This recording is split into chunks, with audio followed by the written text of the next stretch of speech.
Assalamualaikum warahmatullahi wabarakatuh. Innal hamdalillah nahmaduhu wa nasta'inuhu wa nastaghfiruh wa na'udzu billahi min shururi anfusina wa min sayyiati a'malina. May yahdihillahu fala mudhillalah wa may yudlil fala hadiyalah. Asyhadu an la ilaha illallah wahdahu la syarikalah wa asyhadu anna Muhammadan abduhu wa rasuluh. Allahumma sholli ala Muhammad wa ala ali Muhammad. Yang sama-sama kita hormati segenap pengurus masjid, sabirin, tokoh masyarakat, ayah bunda, jemaah yang senantiasa dirahmati dan yang diberkahi Allah Subhanahu wa taala. Kembali kita memujinya, kembali kita bersyukur hanya padanya yang masih memberikan kesempatan hadir di majelis ilmu. Tentu kita bersyukur atas nikmat pendengaran, di mana telinga kita masih bisa mendengarkan, di mana mata kita masih bisa melihat, dan lisan kita bisa berbicara. Dan Allah mudahkan pula langkah kaki kita, ayunan tangan kita menuju tempat yang mulia ini. Semoga kita menjadi hamba-hambanya yang senantiasa mencintai ilmu, mengamalkannya, dan memakmurkan rumahnya, sehingga akhir kehidupan kita menjadi husnul khotimah. Tidak lupa selawat kita buat Nabi tercinta, Nabi besar Muhammad sallallahu alaihi wasallam, dengan mengucapkan Allahumma sholli ala sayyidina Muhammad wa ala ali sayyidina. Biasanya jemaah Masjid As-Sabirin ini ramai. Sekarang saya lihat berkurang, karena mungkin sebagian berangkat ke Italia, ke Perancis, Australia, keliling Eropa, atau mungkin juga berangkat umroh. Karena ini adalah sudah di akhir tahun dan masa liburan. Banyak orang yang tentu meluangkan waktu bersama keluarga. Ini sangat baik, Pak, karena rihlah itu sesuatu yang memang dianjurkan pula. Jadi jangan sampai tidak ada kesempatan bersama keluarga. Rasulullah itu suami yang sangat romantis, karena suka bawa jalan-jalan istrinya. Ibu-ibu masih ada suaminya yang bawa jalan-jalan? Alhamdulillah.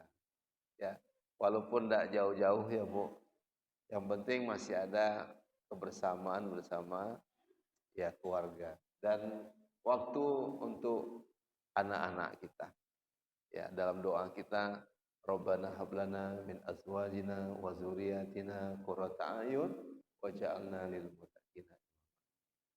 Tapi justru menjadi kesalahan kalau liburan atau kemudian kita pergi berjalan-jalan hanya untuk memperturutkan hawa nafsu kita, sehingga lupa kita mempersiapkan perjalanan yang jauh lebih panjang, melelahkan, dan penuh risiko, yang kita sebut dengan perjalanan ke kampung akhirat. Karena dunia ini sejatinya hanya perhiasan saja yang melengahkan, melalaikan, melupakan kita. Bapak dan Ibu, izinkan saya membaca satu ayat di dalam surah Al-Hadid, surah ke-57 ayat ke-20. Surah berapa Bapak Ibu? Surah Al-Hadid, ya. Sebelumnya Waqiah. Sebelumnya Ar-Rahman. Tapi yang mau kita tadaburi adalah surah Al-Hadid, surah yang ke-57 ayat ke-20. A'udzu billahi minasy syaithanir rajim. I'lamu annamal hayatud dunya la'ibun wa lahu wa zinatu wa tafahurum bainakum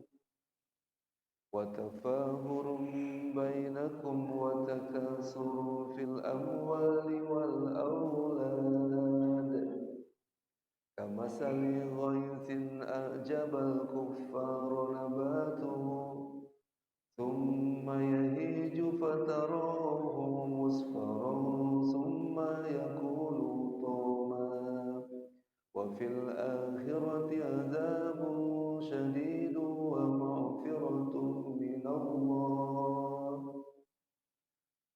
maghfiratun minallahi wa ridwan wa mal hayatud dunya illa mata'ul ghurur. Bisa dilihat Al-Qur'annya, Pak?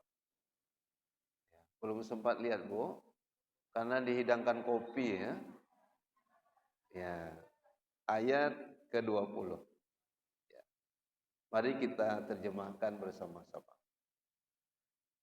Ketahuilah, i'lamu. Ketahuilah sesungguhnya kehidupan dunia ini hanyalah permainan dan senda gurau. Perhiasan dan saling berbangga di antara kamu serta berlomba dalam kekayaan dan keturunan. Bapak kemarin sama ibu jalan-jalan kemana? Kami ke Amerika. Oh, kami setelah Amerika Eropa. Setelah itu mana-mana. Ya enggak apa-apa. Tapi jangan sampai melupakan bekal perjalanan yang panjang, melelahkan dan penuh resiko. Itu nanti inti pengajiannya. Bangga ya dengan kekayaan anak keturunan itu seperti hujan yang tanamannya mengagumkan para petani. Kemudian tanaman itu menjadi kering dan kamu lihat warnanya kuning, kemudian menjadi hancur. Tanaman itu kan indahnya hijau, Pak ya. Kalau sudah kuning, coklat, kemudian mati, hancur. Ya. Dan di akhirat nanti akan ada azab yang keras dan ada pula ampunan dari Allah serta keridhaannya. Dan kehidupan dunia tidak lain hanyalah kesenangan yang palsu. Jadi jangan gara-gara liburan tinggal sholatnya.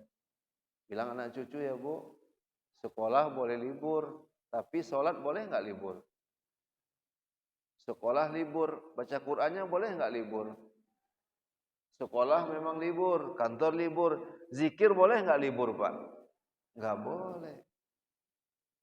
Ya perjalanan apalagi harus banyak mengingat Allah. Liburan senang, betul Pak? Zikir membuat kita tenang. Mana yang lebih penting menurut Bapak Ibu? Kesenangan atau ketenangan? Ada orang nggak jalan-jalan keluarganya, tapi tenang juga keluarganya. Tapi ada orang mampu mengeluarkan uang ratusan juta jalan-jalan, katanya senang, tapi tidak tenang juga. Pulang jalan-jalan bercerai suami istri. Maaf ya Pak, saking banyak duitnya, yang istri pengen ke Amerika, yang suami ingin ke Italia. Berantem Pak. Mana ini? Tidak ada yang mau ngalah. Akhirnya pisah. Bukan gara-gara nggak ada duit, justru karena uang banyak. Yang paling penting itu adalah ketenangan. Dan Bapak saya lihat sangat tenang malam ini. Sambil nyerumput teh manis, bersandar di dinding, saking tenangnya, tidak lama Ustadz sudah selesai mengucapkan doa kafaratul majelis. pengajiannya udah selesai. Cepat kali pengajian Ustaz tuh. Rupanya waktu mau masuk masjid tadi yang dibaca bukan Allahumma tabli abwaaba rahmatik, tapi begitu masuk masjid terbaca doa tidur. Bismika Allahumma ahya wa bismika amut. Jadi Bapak dan Ibu, tenang itu sangat ya penting. Lebih penting dari kesenangan. Tidak semua kesenangan itu mengantarkan ketenangan, tapi sudah pasti kalau ketenangan itu membuat kita senang. Betul, Pak? Nah, Bapak dan Ibu, ini poinnya saya tidak melarang untuk liburan, Pak ya. Silahkan rihlah, tapi jangan melupakan persiapan kita untuk perjalanan yang jauh lebih panjang, melelahkan dan penuh resiko. Tentu perjalanan ini disebut dengan perjalanan setelah kematian. Ya. Maka ada 7 yang dijelaskan di sini ya dari Abu Hurairah radhiyallahu anhu. Rasulullah sallallahu alaihi wasallam bersabda. Saya yakin Bapak Ibu pernah mendengarkan hadis ini. 7 hal yang dimana kalau kita melakukan maka pahalanya terus mengalir untuk kita. Kalau hadis yang populer yang selalu kita ulang-ulang, idza matal insan in qata'an amaluhu ila min salasin shadaqatin jariyah au ilmin tafa'u bihi auladin sholihin yad'u lahu. Jika manusia meninggal dunia putus amalannya kecuali sedekah jariah, wakaf, ilmu yang bermanfaat, kemudian doa anak yang soleh. Itu sudah sering kita dengar. Nah, yang 7 ini dijelaskan di sini Bapak dan Ibu yang dirahmati dan diberkahi Allah Subhanahu wa taala. Inna mimma yalhaqu mu'min min amalihi wa hasanatin ya. Sesungguhnya ya, ketika seseorang yang beriman dari amalan kebaikan yang melakukan setelah mati itu tadi kita sampaikan ada 7 ya. Wa hasanatihi ba'da yaum ilman ya. Apa yang pertama dijelaskan di sini adalah ilman itu apa? Ilmu ya. Ilmu yang ia ajarkan dan ia sebarkan. Bu, Ibu ada yang dulu jadi guru? Bapak ada yang jadi guru, Pak? Guru yang baik itu yang mana, Pak?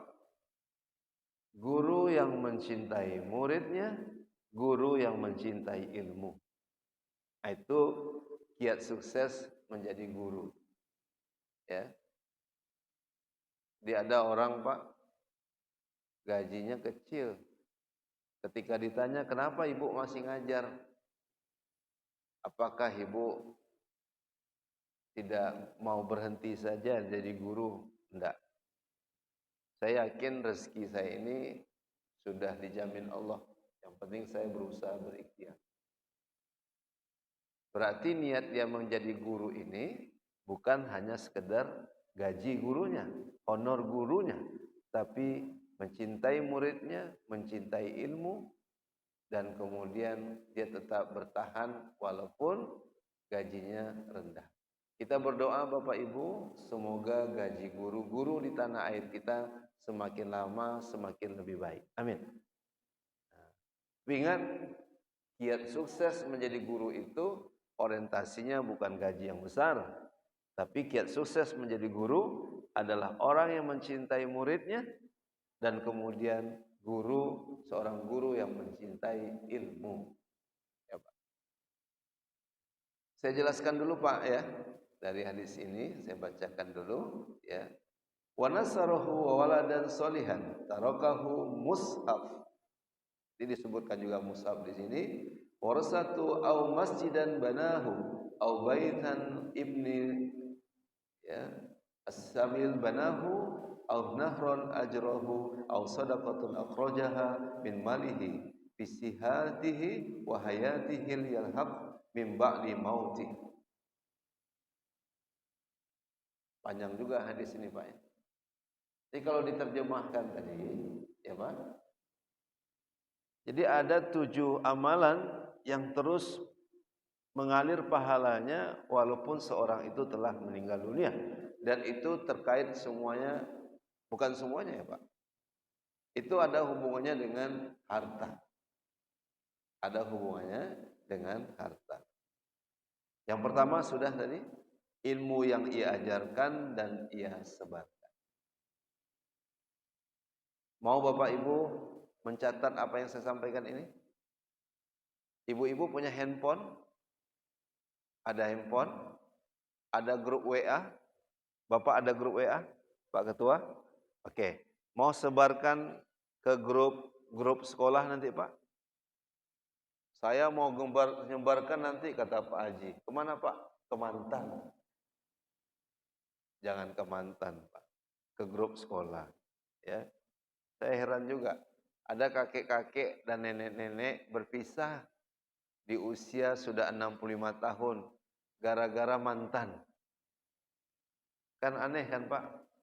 Bapak tahu mantan kan Pak? Iya.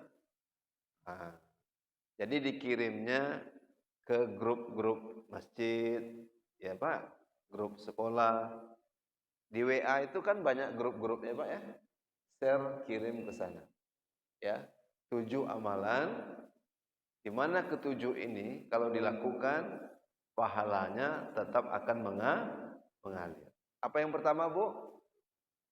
Ilmu yang ia ajarkan dan ia sebarkan. 1. Berarti ibu yang men-share-nya nanti mengalir pahalanya? Ya, insyaallah. Kalau sekarang cara menyebarkannya bisa lewat live streaming, bisa lewat WA, bisa lewat sosial media dan lain sebagainya. Yang kedua, dari hadis ini, anak soleh yang ia tinggalkan. Nah, saya berdoa semoga bapak-bapak, ibu-ibu memiliki anak yang soleh dan soleha. Amin. Jadi itu Pak, jangan lupa senantiasa mendoakan. Ya, Rabbana, coba jemaah semuanya, Rabbana hablana min azwajina wa zuriyatina qurrata a'yun waj'alna lil muttaqina imama. Ada ibu-ibu baca seusai sholat ini Bu? Baca nih Bu ya. Kita nggak tahu karena berapa waktu yang lalu saat kita di Jogja kita dengar di informasinya kita lihat gitu. Ada anak 14 tahun membunuh ayahnya, neneknya dan menikam ibu kandungnya. Dapat informasi kemarin Pak. Anak 14 tahun menikam ayahnya meninggal, lalu kemudian membunuh neneknya, kemudian menikam ibu kandungnya. Dari ketiga korban ini satu yang selamat, ibunya. Karena ibunya masih sempat melarikan diri. Sedih nggak tuh Bu? Di masa tua kita sudah jadi nenek-nenek dibunuh sama cucu. Nauzubillah. Jangan pernah berhenti berdoa. Ya Allah, Rabbana hablana min azwajina. Anugerahkan kami pasangan kami, ya, keturunan kami yang menyejukkan hati kami. Jadikan kami pemimpin bagi orang-orang bertakwa. Jadi kita dulu harus bertakwa Pak. Baru memimpin orang-orang yang bertakwa. Tidak mungkin Bapak tidak sholat berjemaah ke masjid, ya, lalu nyuruh anaknya ke masjid. Harus dimulai contohnya dari kita. Maka teruslah berdoa untuk anak yang soleh nanti yang ia tinggalkan. Nah, kalau anak soleh ini membangunkan ibu, misalnya nanti ya wakaf sumur, kemudian sedekah-sedekah yang dia niatkan untuk orang tuanya, mengalir Pak pahalanya? Mengalir enggak Bu pahalanya?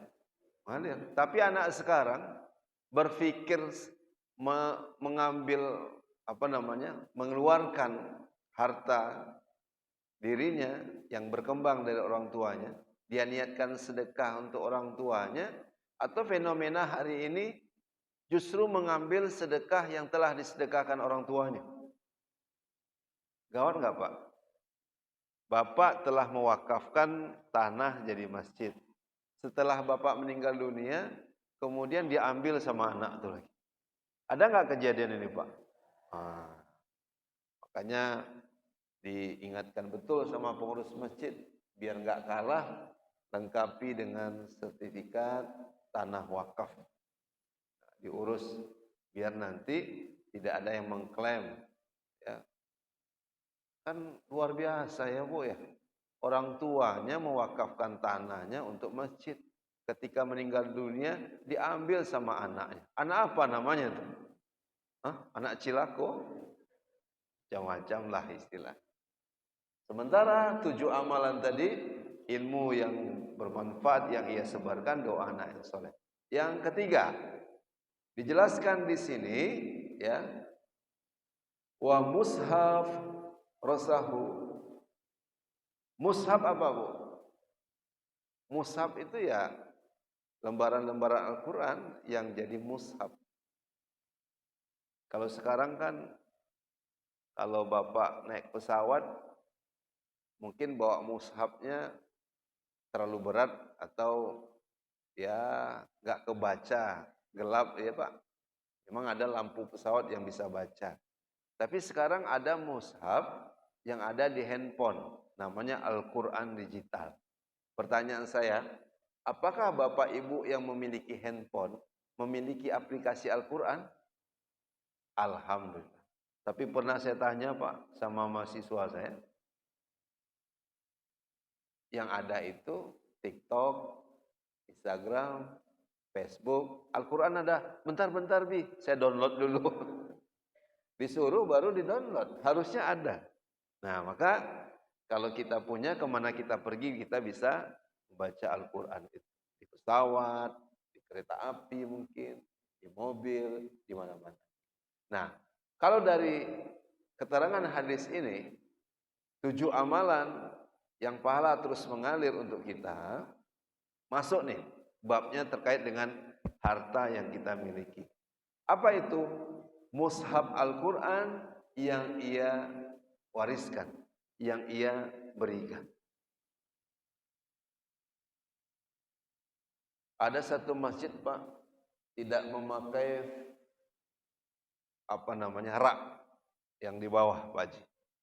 Jadi tidak memakan tempat. Oh, itu di dinding masjid disusun rapi. Alhamdulillah. Jadi kalaupun orang sujud di depan ramai kita, itu tidak terganggu. Nah, kalaupun Masjid As-Sabirin ini kan memang sudah dilebihkan Pak ya. Tidak terganggu dia, tidak apa-apa. Tapi ada yang ruangan memang kecil, masjid-masjid perumahan kecil. Maka digantung di dinding. Tapi masjid yang kecil itu, raknya diatur dengan baik, mushafnya ditaruh di sana, seragam semuanya. Bagus sekali saya lihat. Ya Bu, kalau kita meletakkan satu mushaf di sana, ikut serta kita membelikannya, lalu kita meninggalkan dunia ini selama-lamanya, dibaca sama orang, itulah dia pahala dari setiap huruf yang dibaca, ya, dari orang yang menunggu waktu sholat tiba atau seusai sholat dikerjakan. Mana contohnya yang paling lama menunggu itu? Di Masjid Nabawi, di Masjid Haramain itu. Tapi Al-Qur'annya mesti sama, Bu. Tidak boleh warna yang lain. Kan macam-macam kan. Kalau kulit Quran itu ada yang warna merah, betul Pak? Warna hijau, warna merah maron, warna kuning. Nah, kalau yang ada di Masjid Nabawi itu hanya warna hijau cetakan mushaf yang ada di Madinah. Sudah pernah sampai ke percetakan Al-Quran di sana? Masuk, keliling, keluar lagi. Masuk, keliling, keluar lagi. Mudah-mudahan ibu-ibu di sini bisa berangkat haji lagi ya. Yang belum haji angkat tangan Pak. Yang belum? Baik. Bu, umur ibu berapa sekarang?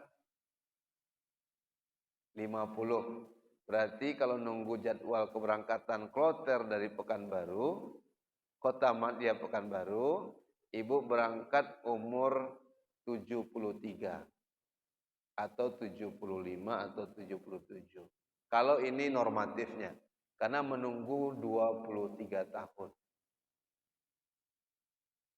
Saya sarankan ibu ikut kalau nggak bisa yang furoda, karena sampai 400 juta, 350. Sekarang alhamdulillah ada kabar yang luar biasa. Namanya Haji Mujamalah. Ini juga yang nonton di sini. Saya baru pulang dari Bandung. Kami asosiasi perkumpulan haji dan umroh diundang. Itu biayanya 285 juta. Berangkat bulan Mei tanggal 19 2025. 2025 tahun berapa tuh, Bu? Tahun depan. Antri nggak tuh, Bu? Nggak ngantri. Berapa hari, Ustaz? 29 hari. Dari sini ke Jakarta, dari Jakarta pakai Saudi Airlines. Mendaratlah kita di Mekah atau Madinah dulu. Jumlahnya 29 hari, itu sudah sampai ke Armusna, Arafah, Musdalifah, dan Mina. Tapi jangan terlambat, Pak. Terakhir pendaftarannya 30 Ramadan saja. Ini sekedar berbagi informasi. Kalau saya, Pak, ada tanah, ada kebun, umurnya 60, mending saya jual, Pak, daripada menunggu 23 tahun. Betul, Pak. Kenapa? Ingin kita menyempurnakan rukun Islam kita. Betul, Pak? Iya. Kan bagi yang mampu, Ustaz. Kan katanya bagi yang mampu. Kira-kira kalau ada orang punya aset yang dijual, mampu atau tidak mampu, Pak? Mampu. Itulah dia ujian harta ini. Al-fitnah ummati al-mal. Fitnah umatku harta. Tanah banyak, Ustaz. Cuman piti tidak banyak. Nah, berat dia mau jual tanah itu. Padahal tanahnya ada di mana-mana. Itu mampu, Pak. Kalau tidak dikerjakan itu bisa berdosa. Karena yang namanya materi ini kan tidak hanya uang. Aset itu bukan hanya saldo di rekening. Tapi tanah yang bisa dijual, rumah yang bisa dijual, itu juga adalah aset. Betul, Bapak Ibu? Ya. Nah, yang saya ingin sampaikan, kalau ibu yang 50, 55, 60, cepat ambil ini, Pak.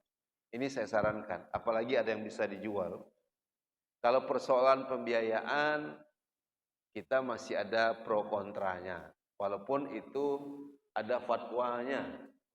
Ada, Pak, dengan akad ijarohnya. Ya, ada itu fatwanya. Ya, terpulang kepada Bapak Ibu. Kalau saya mengambil Dewan Syariah Nasional MUI aja. Kalau dibolehkan ya kita ambil. Kalau nggak dibolehkan ya kita tinggalkan. Nah, berarti nanti itu dicicil. Berarti nggak mampu kan, Ustaz? Kenapa haji? Dia nggak mampu kalau langsung 300 juta. Tapi kalau setiap bulan 5 juta dia mampu. Jadi 300 juta dibagi 5 juta berapa bulan tuh, Pak? 60 bulan. Berapa tahun tuh, Pak? 5 tahun lebih kurang. Ya, Bu? Mana yang lebih baik? 5 tahun atau 23 tahun, Pak? 5 tahun. Cara berpikirnya, kalau memang mampu 5 juta itu, wallahu a'lam. Nah, yang saya sampaikan bukan intinya, Pak. Intinya, kalau memang nanti bisa berhaji, kalau memang nanti bisa berumroh, jangan lupa suruh mutawifnya, suruh travelnya, suruh tour leadernya, ajak saya ke percetakan Al-Quran. Masuk, keliling, foto-foto, ambil video, keluar. Biasanya kalau ibu lansia kan dapat Quran langsung tuh, ya Pak? Langsung foto. Berdoalah konter yang menjualnya dibuka saat Bapak Ibu ke sana. Kalau dibuka, belilah 23 real. Kalau 4.000, biar gampang hitungnya, 20 real kali 4.000 berapa Pak? 80.000. Cerek kuning berapa Ibu beli? Tiap umroh cerek kuning, umroh cerek kuning, cerek kuning ke cerek kuning. Berat-berat pula bawa bagasi. Cukup beli aja di Pekanbaru ini. Betul Pak? Harusnya apa Pak? Beli mushaf itu taruh baik-baik di tiang yang ada disiapkan di situ. Ustadz ngomong aja, pernah enggak melakukan? Masih ada videonya Pak. Kalau saya enggak salah, jemaah titip ke saya. Alhamdulillah, sampai kita ke percetakan. Lalu kita beli. Satu konter kan bolehnya 5 ya. Dia ada 3 konter. Boleh berpindah konter. Maksudnya biar enggak ngantri kali ya Bu. Pindah sini. Titip kawan saya Pak. Saya taruh baik-baik. Sama Qur'annya. Tak ada bedanya. Kalau itu sampai di sana terus dibaca orang. Orang kalau dari asar ke maghrib pulang atau tetap di masjid kebanyakan Pak? Di masjid. Ngapain orang di masjid itu Bu? Mengambil Quran yang ibu taruh tadi. Dibaca. Ibu udah enggak ke tanah suci. Ibu juga tidak di tanah air. Tapi Bapak Ibu sudah di bawah tanah. Namanya alam barzah. Ngalir enggak pahalanya Pak? Ngalir enggak Bu? Nah, itu yang dipikirkan. Jadi bapak-bapak boleh beli jubah Pak. Tapi niatkan umroh lagi. Niatkan sampai ke sana. Niatkan membeli Al-Qur'annya. Lalu meletakkan di Masjid Nabawi itu. Kalau ada niat, ada jalannya. Kalau enggak sempat di Madinah Ustaz, nanti sampai ke Haram, maka taruh pula Quran itu. Kalau enggak sampai juga, bawa ke tanah air, lalu taruh di Masjid Sabirin. Atau edarkan dia ke tempat yang kita isanya masih lama kan Pak? Berapa menit lagi nih Pak? Berapa? 15 ya. Karena baru 3, ada 4 lagi. Saya kemarin Pak Haji pergi ceramah saya ke sebuah tempat perumahan di Rumbai sana. Musolanya kecil, rumahnya itu besar-besar. Setelah pengajian saya diajak makan nasi goreng sama pengurus masjid musola itu. Saya lihat Pak, banyak sekali rumah ini kosong. Iya, sudah bertahun-tahun kosong. Apa yang terpikir sama Bapak Ibu? Kalau di depan masjid, di depan musola, di kelilingnya itu banyak rumah yang kosong. Apa yang terbayang Pak? Apa yang terbayang Pak? Rumah tahfiz Al-Quran. Betul Pak? Pinjamkan agak 2 tahun Pak. Ini kosongnya bukan 2 tahun Pak. Ada yang kosongnya sudah 5 tahun. Ada kosongnya yang sudah 10 tahun. Kalau 2 tahun dipinjamkan, lalu mushaf yang kita sebutkan tadi, wa mushafan rasah, mushaf yang kita wariskan. Ini biar gampangnya gini Pak Haji. Di As-Sabirin ini ada rumah kosong. Lalu pengurus bilang, kita mau buat rumah tahfiz berbasis akhlak. Misalnya, mau enggak Bapak pinjamkan Pak rumah kosongnya? Kata Pak pengurus, berapa lama Pak? Setahun coba kita buat dulu. Rumah sudah ada Bu? Sudah ada rumah? Sudah? Anak-anaknya bisa dari tempatan, apalagi anak-anak yatim. Kalaulah ada anak itu enggak usah banyak, 10 saja anaknya. Ibu mau enggak Bu nyumbang beras di situ? Mau enggak ngantar lauk di situ? Macam ibu ngantar lauk lah untuk marbot masjid garim kita kalau bulan Ramadan. Betul Bu? Dapatlah anak tuh makan. Rumah sudah ada, makanan anak-anak sudah ada. Yang ketiga, tentu kita pikirkan gaji ustadz yang mengajarnya. Tercapai semuanya ini Pak. Karena semangat kita itu. Dipakai setahun Bu. Pernah saya hadiri wisuda rumah tahfiz yang bekerja sama atau berkolaborasi dengan masjid, Pak. Saya disuruh menyampaikan tausiah pada acara penutupan itu, pada acara wisuda santri yang setahun itu, 10 anak itu, Bu, telah menyetorkan 30 juz Al-Quran ke Ustaz.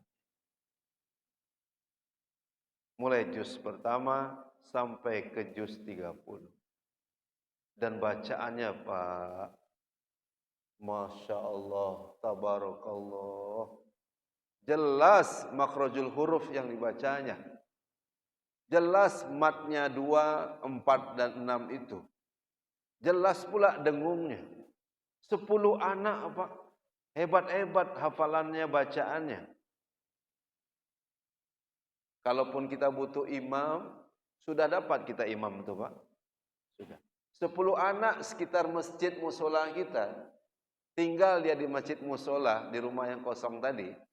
Ramai enggak masjid kita, Pak? Ramailah.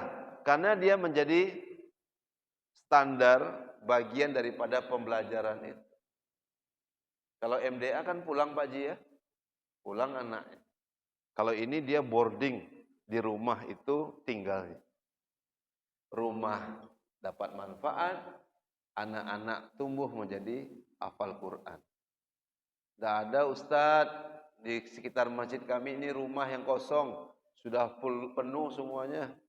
Bapak-bapak di sini banyak istrinya misalnya. Jadi sudah penuh rumah-rumahnya.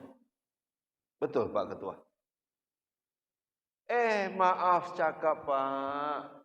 Ada masjid di sekelilingnya tak ada rumah kosong. Tapi MDA-nya sudah kosong 5 tahun. Sama aja tuh.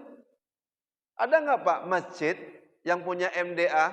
Banyak kelasnya itu. Ada 5, ada 7, ada 11. Mungkin lebih kurang.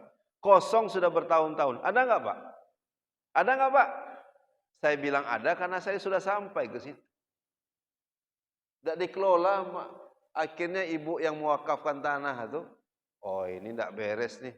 Saya aja lah ngelola. Nah itu Pak, tidak amanah kita. Pak Haji lah menyerahkan tanah yang dekat masjid. Ini tanah saya. Lalu saya bangunkan kelas-kelasnya. Tanah Pak Ketua, Pak Haji. Kemudian membangun MDA-nya, uang dia juga. Dulu iya Pak, ada MDA-nya. Tapi setelah anak-anak itu kuliah, nggak kepakai lagi. Lalu kosong 5 tahun. Pertanyaan saya, Bapak yang membangunnya, wakaf dari tanah Bapak, Bapak masih hidup, lalu menyaksikan bangunan itu kosong bertahun-tahun, Bapak ridho atau nggak ridho, Pak? Bapak ridho atau nggak ridho dengan kondisi ini? Nggak ridho lah. Saya masih hidup aja udah nggak berfungsi, apalagi saya sudah meninggal dunia. Itu maksud saya tadi Pak. Kalau dari satu hal ini saja, mushaf yang diwariskan. Benar nggak yang saya cakapkan ini Pak? Daripada kelas TPA, MDA itu kosong, itu difungsikan jadi rumah tahfiz Quran minimal 10 anak lah satu dulu. Bagus nggak tuh Pak? Bagus nggak Bu? Berarti peruntukannya kok beda Ustadz? Kan untuk TPA. TPA Taman Pendidikan Al-Quran. Sementara tadi niatnya rumah tahfiz Quran. Kan Quran juga. Kan belajar Quran juga. Betul Pak? MDA kan Quran juga. Daripada MDA kosong, daripada rumah yang di sekitar masjid kosong, bagus amalkan ini. Wa mushafan warasah. Mushaf yang dia wariskan. Sudah 3. Mudah-mudahan bisa kita buat program itu nanti. Doakan Pak. Saya sekarang lagi cari masjid yang nyaman. Ya Pak. Udah ada beberapa tempat termasuk di Rumbai yang saya sampaikan tadi. Lalu ada di Jalan Rintis Stomo, saya ngisi di musola. Dan pengurusnya ahlan wa sahlan. Pengurusnya juga welcome bahasa Inggrisnya, mempersilahkan. Silakan Ustadz, ini ruang MDA ini udah nggak kepakai lagi. Kalau memang ada anak-anaknya, jadikanlah ini rumah tahfiz Quran. Nah, sekarang yang kita pikirkan itu Pak, pesertanya sama pendidiknya. Kalau saya mungkin bisa ngajarnya sekali-sekali kan Pak. Yang kita inginkan ustadz yang juga tinggal di situ. Betul, Bu? Ya. Nah, kalau ibu suatu saat tertarik, saya Qur'annya ustadz. Saya gula pasir aja, Pak. Saya mungkin kasurnya, saya mungkin selimutnya. Subhanallah. Saya, kalau sudah bergabung menjadi kita, terwujud enggak itu programnya, Bu? Untuk mengamalkan mushaf itu. Berarti nanti ada mushaf di sana yang dibaca, diulang, anak-anaknya hafal Quran.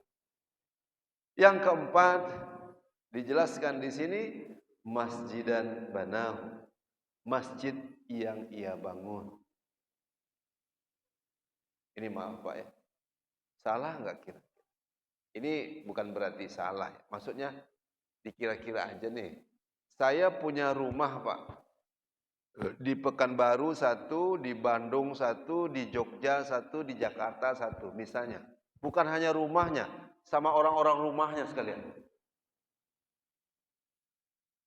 Bu, tunggu. Enggak usah cepat-cepat diaminkan dulu Bu. Dengar istri saya nanti. Ditanyanya ke ibu. Bangun rumah. 1 miliar di Pekanbaru, 1 miliar di Bandung, 1 miliar di Jogja, 1 miliar di Jakarta. Tapi tak pernah saya membangun walaupun kecil musola di kampung. Di kampung saya tak ada musola misalnya. Salah enggak saya itu, Bu? Belum tahu rumah yang 1 miliar yang saya bangun mengalir pahalanya untuk saya. Tapi dijelaskan masjidan banahu, masjid yang ia bangun.